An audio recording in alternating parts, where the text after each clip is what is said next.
Welcome to this week's Pau Hana here at First Unitarian Church of Honolulu's Zoom environment. I'm TJ, I'm the minister here at First Unitarian. This is a time each week where we get together and often have a guest or a time to just reconnect and hear a little bit about what's going on in the world around us, or at least just, what's going on with someone else. Today, we're really excited to have the president of the Association of Unitarian Universalist Music Ministries, which I think is now official instead of incoming, which I think was the last time when he was here. DeReau is also the director of, I think, the largest music program in the Unitarian Universalist movement, and is my very good friend. And so I just want to say welcome to DeReau and ask him to say, hey, how are you? Hello, everyone. It's very good to see you again, to be with you. Thanks for having me. Welcome back. Thank you. Okay. So the first very important question, DeReau, is have you seen the new Beyonce movie? I have not yet. Okay, so I'm going to cancel Pau Hana, and we're all going to go watch the new. I have it playing here. How is it? Is it good? It's amazing. But since you haven't, we won't go on and on about that. Tell us, how has the first thing I'm curious about is how the first few months of your incoming presidency of the AUUMA has been going. Do you want to give us just a little snapshot? Sure. So to be clear, I have been officially the president since January. My bad. Yeah, we have January years instead of July years, but yeah, it's been interesting. It's been an interesting time to be the leader of anything, as I'm sure you know and can imagine. At the same time that I became the president of this organization, we had a transition of both treasurer and executive director. So it's been a little bit of a journey.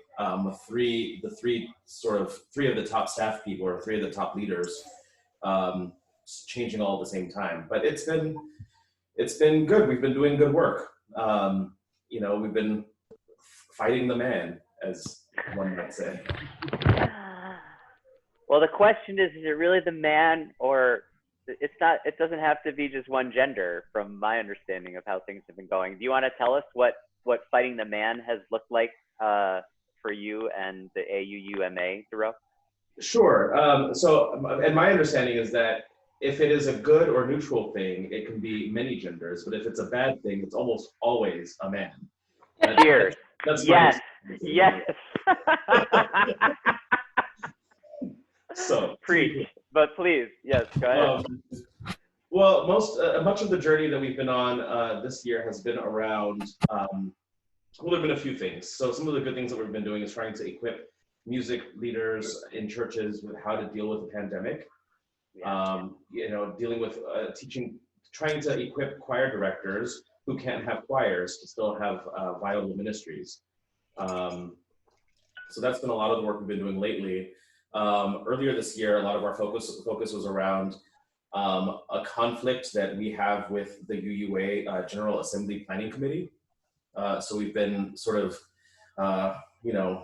butting heads with the UUA all year, and that conversation continues. We've been doing really good work with developing relationships with the other professional organizations and with congregations. Really trying to hold congregations to a higher standard than they're used to being held at for how they are with their music leaders. And that's sort of just a cultural issue in Unitarian Universalism. We really appreciate music, and we really appreciate the arts, and we really appreciate what it does for our worship. But it's difficult to have that appreciation show up in a budget and in a job description and in any number of ways. When things get tough financially in a church, the music is usually the first thing to go, or at least the money toward music is the first thing to go, and somehow still maintaining the same expectation for music output. And so those are the sorts of things that we're looking at now and seeing if we can maybe shift the culture. So there's a lot to unpack there, and we're not going to unpack it all because we got other stuff to talk about. No, I'm kidding. But one thing that did come up, because we spoke last time at the beginning of this pandemic, and it's been, I think, 4 months or 5 months since we had you. And one of the reasons I wanted to bring you back was is exactly this perspective of how doing music in congregational settings is wearing on congregations, and how the sustainability of that. I can speak, I don't want to speak for anyone, but I'll just say from some experience, the video pieces that people are putting together in some ways are more taxing, not in some ways, in almost every way is more taxing to try to emote to an iPhone with like an ear thing while I'm listening to the track, and like it all looks so cool at the beginning of the pandemic, and everyone's like, let's do this. And then you realize that trying to do that week in, week out is really hard. And that's just a metaphor. That's just one example. But can you tell us about some of the struggles, not just the financial ones, but maybe the artistic ones that you're hearing from folks? Try to give us a sense of what other folks are going through. Yeah, sure. So a big piece of it is this virtual choir that you alluded to. It takes hours and hours and hours and hours of editing work to make that happen, and not just editing work, but also recording work, recording accompaniment tracks, and recording, conducting videos if that's a part of it, and getting that out to a group of mostly amateur singers who are mortified about being recorded singing by themselves, if anyone's going to hear it, especially their typically beloved choir director. So then there's a spiritual, social aspect to it too. There's a pastoral element for encouraging people to do it, and in most cases, only a third of the choir will show up, because only a third of the choir will have the confidence to sing into a track, to listen back, and then press send on an email. It really takes a lot out of a normal, everyday human in order to do that. It takes a lot of vulnerability. And then after that's done, you've got anywhere between 6 and 50 tracks that you've got to somehow compile, and that just takes hours. And most of our music directors and congregations are only quarter time, and only working 10 hours a week. And even for the ones that are half time, this will take up all of those 20 hours, and that's just for one song. And so, it looks fun, and it looks shiny, and it looks flashy to do it, but managing the demand for that from ministers who don't know better, or from board leaders who don't know better, who don't know that it takes so much energy and so much time to do, has been really a challenge for a lot of our folks. Not to mention that you've got to learn how to do it. There's a technological aspect to it. Our dear musicians who are live musicians, mostly classical musicians, are now learning how to be, record producers or video editors, or in a very, very short amount of time, and they're having to buy very expensive equipment to make it happen. So that's one, virtual choirs. And speaking of expensive equipment, it brings me to another challenge, which is most churches are doing worship from Zoom, or through Zoom right now. And most music directors are doing it from their homes, sitting at a keyboard or a piano, and so having to buy MIDI equipment or fancy microphones or noise canceling headphones. It's getting very involved and very expensive to make what used to be a very simple show up to church and have worship has become very complicated for a lot of people. How's it? So like my experience with the predecessor organization was being present as a chaplain for an annual meeting. And I mean, a lot of people pulled me aside to talk through specific things happening in the congregation, questions about questioning their professionalism, a lot of self-doubt, a lot of you know, folks who come to this from, say, an odd instrument that, I don't know, there's all different ways that our music ministries are cobbled together at many of our communities. Can you say anything about what folks are kind of going through, maybe in that realm, like professionally, maybe emotionally? Are you hearing much of that, or are you dealing like a little bit more on the professional edge of things? We get a lot of it. We get all of the the gamut of it, and I think it's important to remember that music directors or church musicians are among the least respected religious professionals in this denomination, and so there really are a lot of back room, a lot of boardroom or minister office sorts of conversations that go on that congregations don't have any idea about, and it is emotionally and spiritually taxing on a lot of musicians. We enter this work because we love it. We enter this work because we think it is important, and we think that it is important for art to show up in our most important spaces. And so it can be really difficult for a lot of music directors in congregational settings who have, you know, in a nonprofit arts organization, you have an entire structure of leadership of people who are to some degree artists, or at least who understand. And in most churches, that's just not the case. The perception is that we show up and we make pretty music and then we go home, and then we should be happy for our $3. And really our work is a little bit more complicated than that. And our training and our skill set has to be a little bit more involved than that. And it's just hard to make that connection in a church setting. I think people want to value music, and people want to value its impact on worship, but they to a certain degree just don't get it. They don't get what is involved in making that happen. And so we exist as an organization to help support that and to help people to understand really what it takes to be a church music leader. Yeah, one of the things I always think of, I think we've talked about this maybe at the last time, is that it wasn't until being in New Haven at Yale, where they also have the Institute of Sacred Music, which is very powerful, very well-funded institution. They also have a lot of Episcopalians there, and in the Episcopalian faith, the organist is kind of the liturgist. Like in those meetings, like the minister and the organist or musician makes a lot of the calls about how the liturgy is shaped, how the music's going to look. Like the minister's kind of just going along, not entirely, but you know what I mean. That it's much in other denominations or other movements. It's the musician is at least equal, if not sort of where liturgy or worship is concerned, is looked to as the authority on the way things are supposed to go.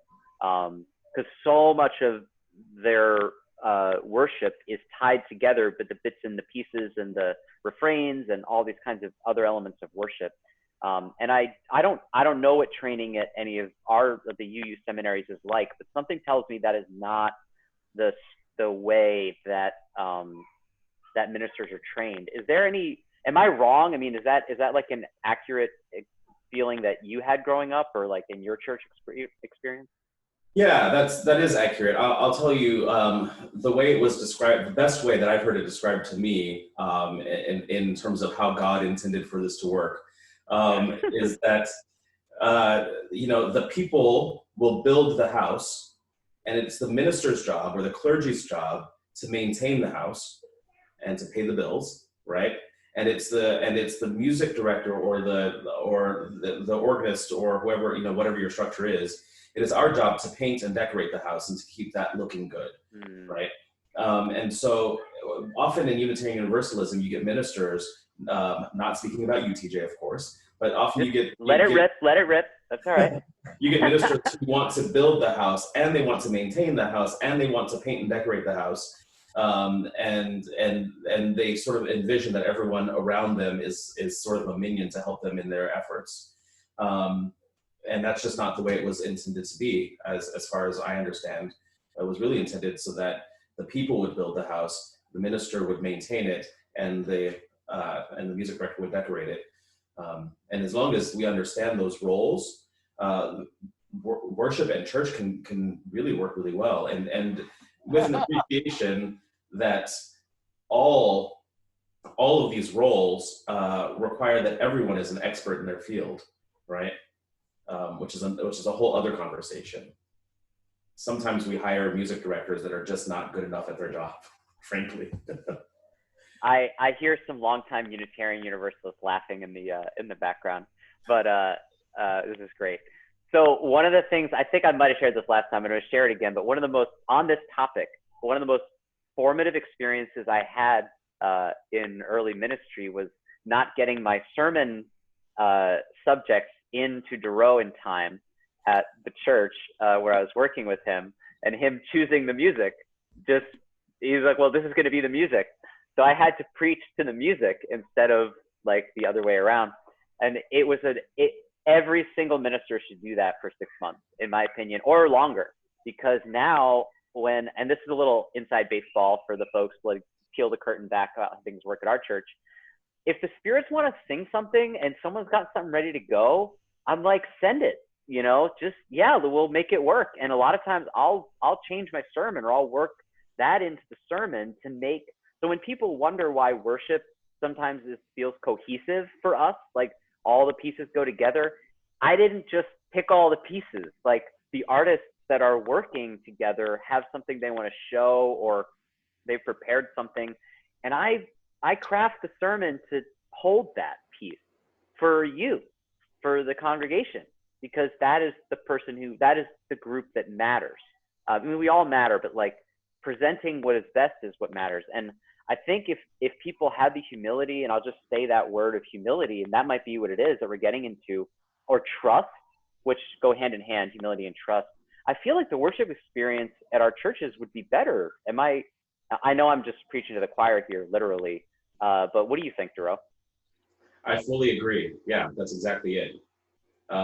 Humility and grace, and in other traditions we might call it leaving room for the Spirit, and just knowing that no one person is the end of all knowing when it comes to worship and liturgy in church. It's designed for a team to do it, for it to be shared. That's why we come up with these fancy terms like shared ministry, because that is the way it was intended to be. We each, there's some Christian scripture that I won't be able to quote well, but the gist of it is, if each person brings the gift that they have, then the whole product can be made. So yeah. So bringing up music a little bit, one of the things I launched on my poor and suspecting congregation on Sunday was the idea of decolonizing, this idea of decolonizing. And I think there's actually some work done in the GA, and I'm going to talk, so I'm doing a 3-sermon series. I did this sermon, and so everyone just sit tight for the second and third sermon. Everything's going to be okay, I promise. Or everything's not okay, but it will be okay. I'll just say that. But I've heard about people decolonizing the hymnal. So like, for instance, we sang This Little Light of Mine, which in Singing the Living Tradition says African-American spiritual, which is true, but that is not the whole story. In fact, like a lot of people thought that was a song sung on plantations, but it wasn't. It was a children's song written in the 1920s.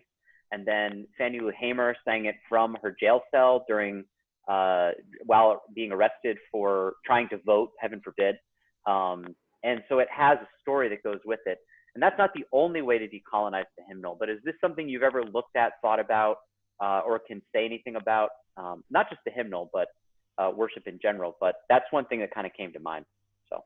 Yeah, you almost got it right. That's Please correct me. Yes. So This Little Light of Mine was published first as a children's song and a children's hymnal in the 1920s, but existed long before that in Black churches. Probably post Civil War, but certainly around the late 19th century, mid to late 19th century, it existed as a spiritual in Black churches.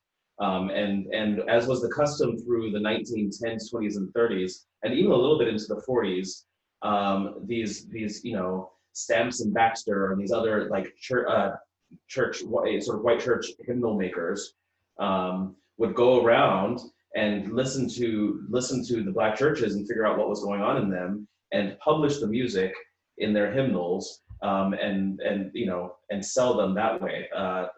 Peace Like a River is one of those. A Little This Little Light of Mine is one of those. Some people would say Precious Lord is one of those.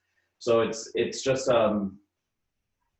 it's a complicated thing, and I think in order to sing hymnody well, you must understand the hymnody that you're singing, at least to some extent. Let me say that again. In order to sing hymnody well, you must own it to some extent. You must feel possession of it in your spirit, you feel possession of it in your body. And in order to own something, you must understand it truly, from not necessarily where it came from, but where you got it from. And maybe where the people you got it from, so that we're really respecting this music more wholly. Yeah. What else can I say about decolonizing music and worship? I don't know. I mean, that's a lot. That's really great. I mean, one thing I do have a question about. I know some musicians have hymns that they wish just were not in the hymnal, that they simply will not allow in worship. Do you have any? I'm curious, from a decolonization perspective or just personal taste perspective, that you'd like to see never sung again. Yeah, there are certain hymns in singing the living tradition and in singing the journey that I just will never allow in a worship service that I'm a part of. For those reasons, some things are just not appropriate for worship. So No More Auction Block for me is in our hymnal, We Are Dancing Sarah's Circle is another one that I won't use. There's a number of them. I'm blanking. I never use them, so I'm blanking on them. I won't use Wade in the Water, or We Shall Overcome. These are hymns that are in our hymnal that I won't do in a worship service, and often have to explain why to usually guest ministers who find these hymns beloved and don't understand why I would not want to sing them. Yeah, we had someone just asking a question like why and an example, but you just kind of gave an example of that. And yeah, I've been in worship meetings with you where it's discussed and it's very clear that it won't be sung. Well, thank you for going through that. It's something we're going to be looking at. I mean, it was a big part of General Assembly this year also, is looking at colonial influence and colonization. The huge part of even first wave feminism is decolonizing the mind, from patriarchy and things like that. So I'm excited to see, where things are going with that. But yeah. Can I just add also that it's important to remember that these songs that we think are deeply moving or that are fun or that have good energy for worship or whatever it is that is the character that we like about them, it's important to remember that these songs were built on the hearts and the backs of people and an experience that we can't identify with.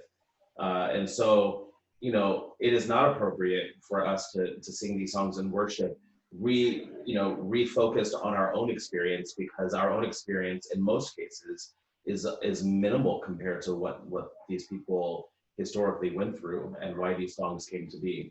And so it's diminutive of that experience, it's diminutive of that music. Yeah. So I guess that kind of raises a bit of a question also that I have, and I think musicians, and I hear it coming a lot from musicians, maybe more than in other avenues, is this question of deepening our own theology, of getting into, I mean, hymns are theological, all of them. I mean, though they may rhyme and have meter, and one of the corners from which I draw a lot of my inspiration in preaching and in my life is from music. And as our movement is, I mean, I guess my question is, how much influence or how important do you see our furthering of our musical literacy or musical engagement to this project of deepening our theological connection or theological understanding to our own faith? How important is that for you? And I know I'm asking someone who is devoting his life to sacred music, so it's a bit loaded, but you could maybe speak more about it. Yeah, I'm finding it that it's impossible to answer that question without first calling out the reality that historically, and I mean, when I say historically, I mean from the 50s through the 90s, and maybe through the early 2000s for a lot of congregations, Unitarian Universalists did not go to church to have their lives changed or to have their souls saved or to have their minds shifted. For the most of the middle and the end of the 20th century, Unitarian Universalists came to church to be around like-minded people, to profess a theological, or probably more accurately, social or scientific truth. And so now we're seeing a shift in that with the newer generations of Unitarian Universalists, where they're wanting spiritual deepening, they're wanting spiritual shifting, they're wanting to be changed from within, they're wanting, for lack of better terminology, their souls to be saved and the souls of the nations to be saved. And so the music we sing will reflect that, which is why we see a lot of tension now in UU churches, where the younger generations, or I shouldn't say younger generations, the newer generations of UUs really feel no problem at all around inviting things like spirit or God or prayer into worship. Whereas some of the longer held UUs really push back against that and fight for the reason and fight for the science in the theology. And I think what I hope is happening is a rebalancing of these ideals, so that our music not only reflects our intellectual aims, but our spiritual developments as well.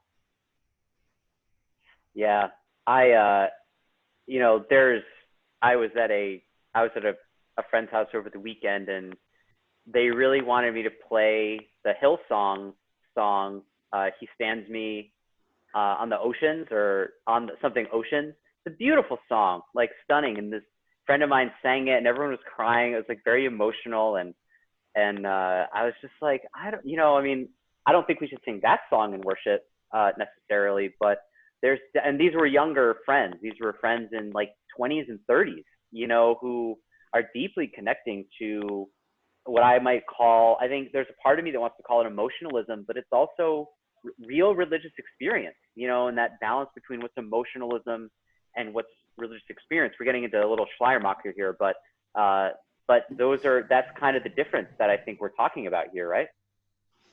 Yeah, and I think a little bit more deeply is that that newer religious people, newer religious liberals are coming to a place where they're willing to embrace mystery. It doesn't mean that they're not going to ask questions. It doesn't mean that they're going to allow things to just fly by that make no sense. But we're willing to embrace the mystery of our spiritual experiences and of our daily living. And I can sing about parts of the Jesus truth. I can sing about parts of Jesus' life and parts of Jesus's ministry, and really affirm that mystery and affirm the not knowing of how that all made sense, without affirming that you have to murder someone in order to save souls, right? Like there's a nuance there that I think we are finding, and not there's no one part of a truth that encapsulates the whole truth. So I think that answers your question. If not, you'll tell me. No, that's great. It's great. And it does, I want to circle back because Lee's asked a really good question here. I don't know if you saw that that the NFL had floated playing Lift Every Voice, the great James Weldon Johnson hymn and really rallying song at the beginning of games. And there began a conversation I will tell you that our church sings during Black History Month. We do an explanation of what that song is, who wrote it, and how his brother wrote the music, and how it was premiered, and the children who sang it, and then we sing it in February. But there's some question about whether singing that song in a predominantly white denomination and in a predominantly white church, singing "Lift Every Voice and Sing," is appropriate. And since Lee's asked for your opinion, why don't you just throw your hat into the ring here? You know, over the years, I've gone back and forth about this one. Currently, I'm at the place where, well, let me start by saying I just sang that song.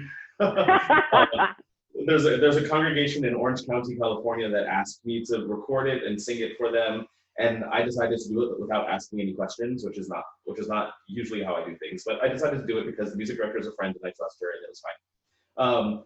And people in Orange County need all the help they can get. But yes, please go ahead. People in Orange County need all the help they can get. Preach. Yeah. But for me and my house, we won't sing that as a hymn. We won't sing it as a hymn because nobody listens to the words after the first verse really deeply, and so they don't get the experience. They don't understand the power of that piece of music beyond knowing that somebody once told them that it's considered the Black national anthem, right? If you really look at those words, they're deeply powerful, and it'd be hard for a white person, I would imagine, to feel justified singing them because they speak to an experience that in most cases does not relate. Now that said, I have done arrangements of it with a choir, and when I've done the choir arrangements, I do ask that the congregation rise to their feet. Absolutely. Part of what I will say is that if you will rise to your feet for an anthem that is about murderous plight, then you should rise for this. If you will rise to your feet for because somebody once told you that your great-grandparents stood to their feet for the Hallelujah chorus, then you should rise for this. And mostly because I am in this room, and because the Reverend Bill Sinkford is in this room, and because there are others with our bloodline and who look like us that are in this room, out of respect for us and the experience of our ancestors, you should rise to your feet as we sing this song. And I thank you for that. You mean to get into specifics, like, because here we are again, peeling back the curtain a little bit. When we do worship planning, that month is often curated by one of our worship leaders, who is a retired minister and a woman of color, Carol, who and it's her request to sing that song.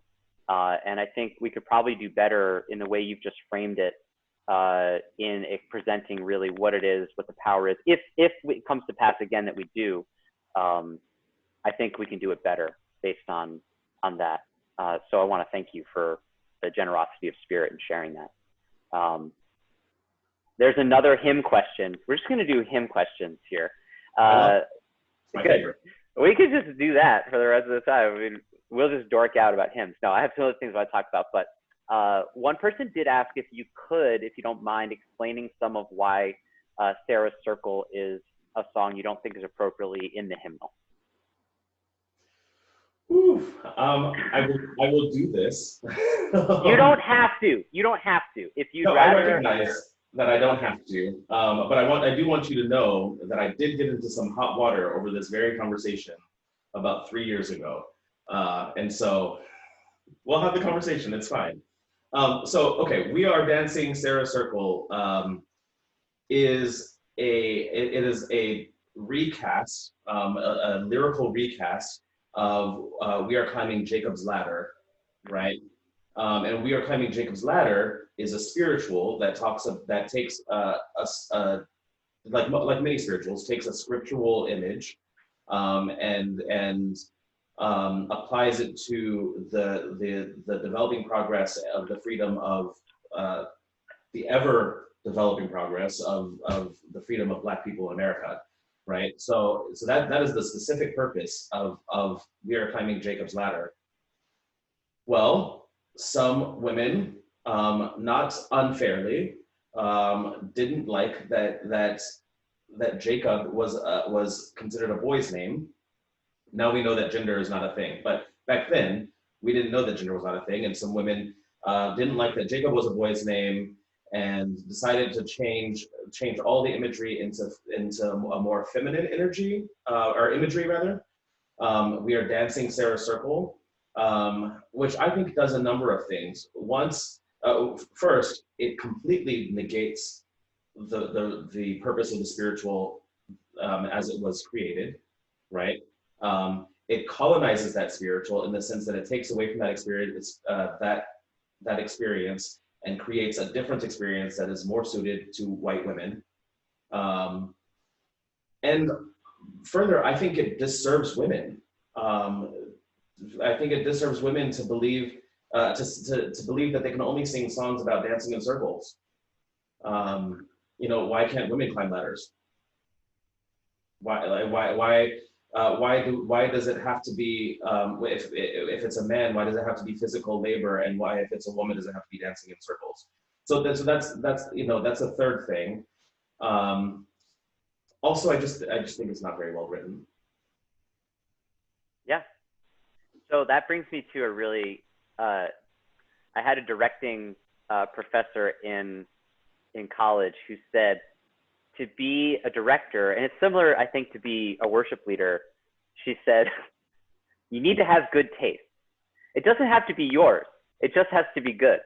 And so you bring up this question of like taste and like, what is the taste, you know, and essentially like a preference and just saying, this isn't good music. I mean, you're bringing up to me like that piece of leadership, you know, or maybe it's authority or whatever it is. Can you say a piece about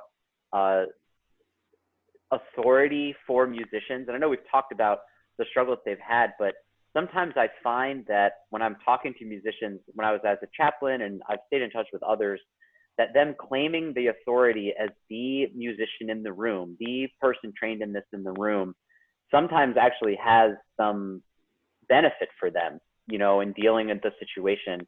Do you find that much, or is that something that you've worked with folks to try to lean into and grow as musicians? Or is that, I mean, to be able to say, and it's just not well done, takes a certain amount of authority. So can you say a piece about that?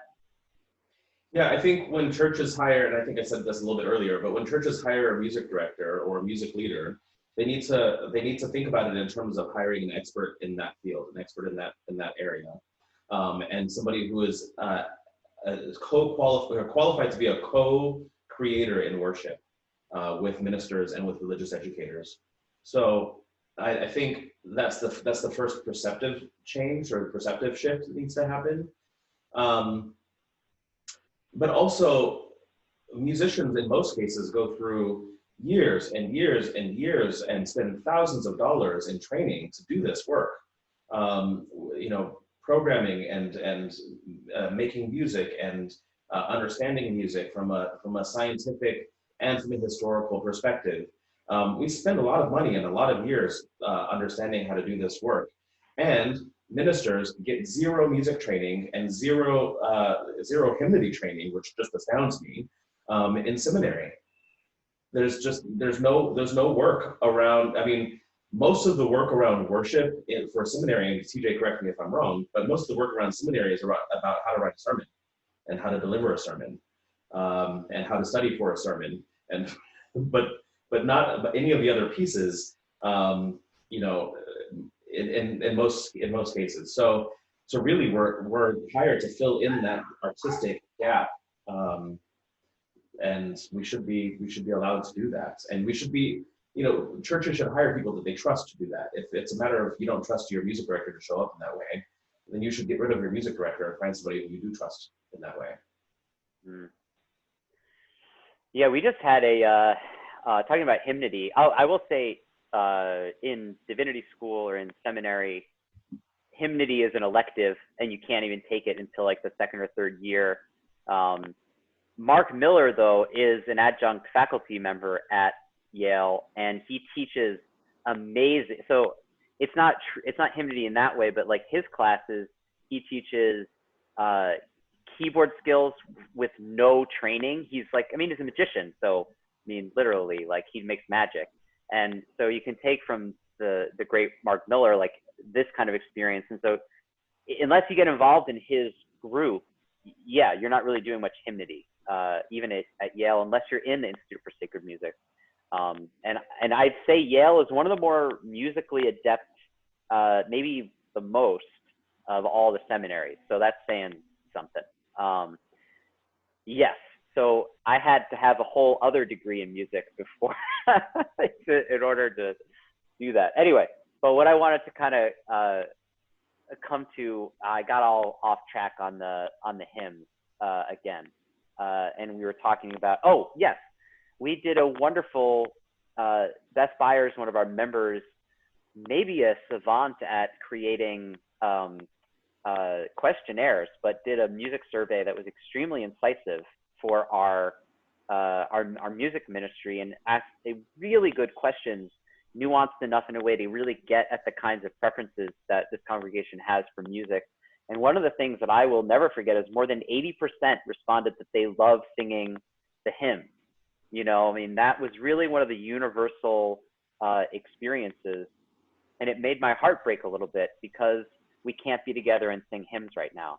And I'm just sharing that as something that I feel with my friend. And are you feeling it too? Because I think I will tell this congregation, me and Stuart and Paul are in the church alone, the three of us singing the hymns the best we can. And it's very adorable. But how are you feeling about it, DeReau?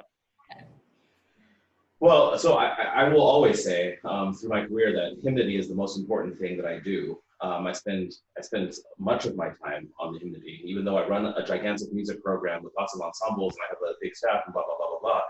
Hymnody is the most important thing that we do every week at our church. And I think that our worship reflects that. When you speak of the pandemic, though, worship during a pandemic, our situation is a little bit different because we do get to sing hymns. At least I get to sing hymns with a group of people, right? So we don't have a congregation singing, and I don't get that rush of a congregation singing a hymn back at me. But we do have a quartet singing in 4 parts, singing the hymns every single week from the chancel, and so you don't get the sense of being in a church and hearing everybody singing together. But if you turn the speakers up loud enough at home, you do get the sense that you can get lost in it, that your voice can get lost in the crowd, which I think is important. That's what makes hymnody so powerful, is that sort of all of these run-of-the-mill, ordinary, and in some cases just plain bad voices can blend together to make truly beautiful, powerful, spiritually uplifting, soul-saving music. That is the power of hymnody. And so, yeah, it is heartbreaking that we can't do that. And I just can't, I can't imagine the first Sunday back in a sanctuary. Don't get me started. Stop. I just can't imagine what that's going to be like. I don't know that we'll make it through the first hymn, honestly. No, not a chance. Not a chance. Yeah, I mean, I'm losing it now. So, yeah, I mean, there is nothing else. There's nothing else like finishing a sermon, inviting people to rise now and sing together the song, well, that DeReau picked usually, to tap, to move. Because I preach to the hymn. Like, that's, to me, and to me, it's hard for me to have a conversation with ministers that don't do that. Not hard, I do it. I get by.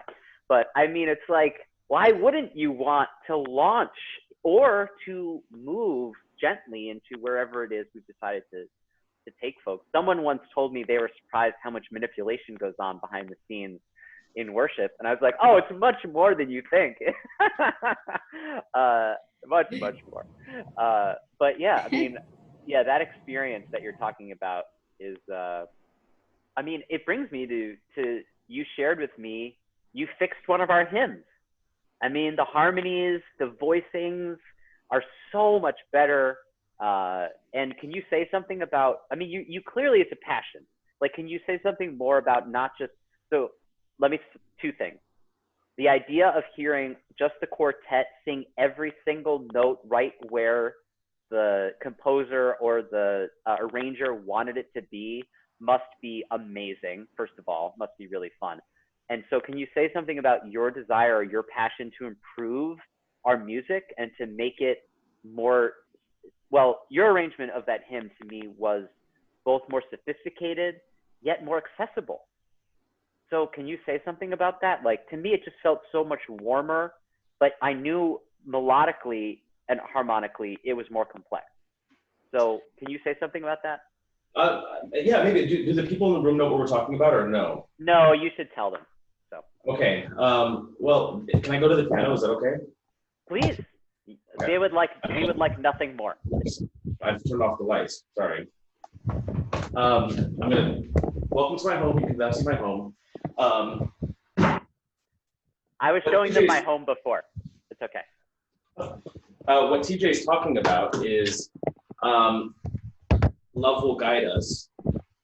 And so I have found that, sorry that I'm in the dark, I found that our hymnals are insufficient for the sort of spirituality that we need today and the sort of contemporary awareness that we have around social issues. Our hymns just don't do it. And so I often recast hymns, but in this particular instance, I wonder if I need more light. That's a little bit better. In this particular instance, love will guide us. I didn't like that they said it in the hymnal as a blues. So you know, let me make sure that you can actually hear what I'm doing here. The way that we all do it is something like, love will guide us. Yeah, it's a shuffle. Right. Yeah, it's sort of this, it's like, yeah, it's like this old janky blues sort of thing that was, I don't think what the song should have been. And so I just changed it a little bit to make it more about the message and less about the feel. Let's see if I remember how this goes. Love will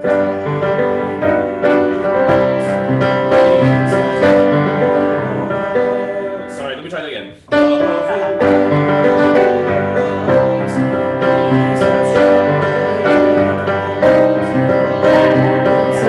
You see what I mean? It just has a different kind of, like a more of a lilting, swingy feel, and takes it away from what I think becomes a caricature of music. So often we take styles of music and we apply it to our hymnody as sort of a caricature, just so that it feels like what it is not. Did that? I don't know if that sufficiently answered your question, but it gave me a chance to play the piano. So. Yes, my question was, I'm getting a little bit of a feedback here, but oh, there it goes, locked in. My question was more, what is it in you that is that a passion, fixing this stuff? Does it arise from a love of the music, or does it arise from like just wanting things to be right, or is it just your good taste? Like, or how does it come about? Well, it's many things. So it is a passion of mine to have hymnody that works, but more importantly for me, I want it to be relevant. I want our worship to be relevant. I don't want us to feel like we're stuck with hymns that we've always sung just because we've always sung them. We should have hymnody that makes sense for who we are right now and for who we're trying to be. And we, you know, and that happens in terms of music styles, but more importantly, it happens in terms of the words we sing. We shouldn't sing words that we no longer believe, and we shouldn't sing words that we shouldn't believe. That we shouldn't affirm a message that is not true, even if we've been singing it for 30 years, right? And this conversation gets really complicated around Christmas music. But that's not yeah, it does. I was just thinking about our beautiful Christmas thing that you can't touch. You're not touching. You're not going to mess with our Christmas.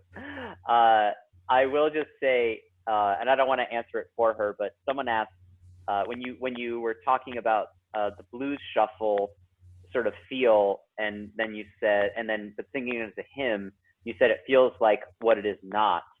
And someone just had a question if you could clarify that. I think it's kind of a genre and place answer, but I don't want to speak for you about how that hymn worked and why it was not. It felt like what it was not. Can you just say more about that? Right. So okay. So the person who wrote the setting of "Love Will Guide Us" in the hymnal wrote it to be a blues shuffle, and the blues is a very specific genre of music that is most directly related to the Black experience in the early 20th century. But it's music about heartache and music about feeling lost in a system that will not support it. And so why set a song about hope to that? That's the first thing. Why set a song about hope to a blues? The second problem is that the woman who said it that way is a white woman, and wouldn't and which I think answers the first question. She can set it to the blues because she doesn't get what the blues are, right? So I think, you know, though in that case the words are just fine, it offends my spirit every time I hear that sort of two-bit shuffle in a church, because it makes me wonder what we're trying to do here. Mm-hmm. Yes, I think you answered it very well. We've talked about all the things I wanted to talk about. Do you have any questions of us, of something that's going on across the Pacific here, or anything you wanted to talk about in these last 6 minutes that I've left for you to talk about the subjects you want to discuss? I didn't bring an agenda, so no. Okay. I'm delighted to be here. It's good to see you. Good. I wanted to just leave the space in case. You know, I think we've kind of reached, you know, where we're at. You know, here we've covered a lot of areas, but one of the things I just want to thank you for is the generosity of your time and sharing all of this. And I want to also congratulate our listeners and watchers who tuned in not knowing what they were going to get, and they ended up getting what I'd say is sort of a master's level discussion in some areas of hymn theory and harmony and genre of music. So congratulations to all of you. And I know in a way you're just observing me and DeReau talk about the things that we talk about when we hang out. So welcome to our living rooms to do that. But if there's any other questions, now's the time. We have just a few minutes. I think we covered everything people asked. And yes, some people asked about hymnody and hymnody. The idea of hymnody, well, why don't you just tell people really what hymnody is instead of me talking about it? Oh, hymnody is, how does one explain it? It's the study and practice of hymns and worship. So it just writ large. It is the writing of them. It is the thinking about them. You should probably know, if you don't know already, that hymns, until 50, 60 years ago, hymns existed as text only, and then there were hymn tunes that were published in separate books, and people, the job of the music director or the liturgist was to piece together a text with an appropriate hymn tune in worship. And so it's sort of, that was the beginning of hymnody, is finding those pieces and making, you know, putting them together for appropriate worship. Now it is really just the study and practice of music for congregational life. Okay. Good. Well, on that, I think we'll say thank you for our hour of all kinds of different things, including lots of hymnody and some harmony hearing on the piano. And thank you, DeReau. And I think we're gonna end our little time together officially here. And thank you everyone for coming. Have a wonderful evening.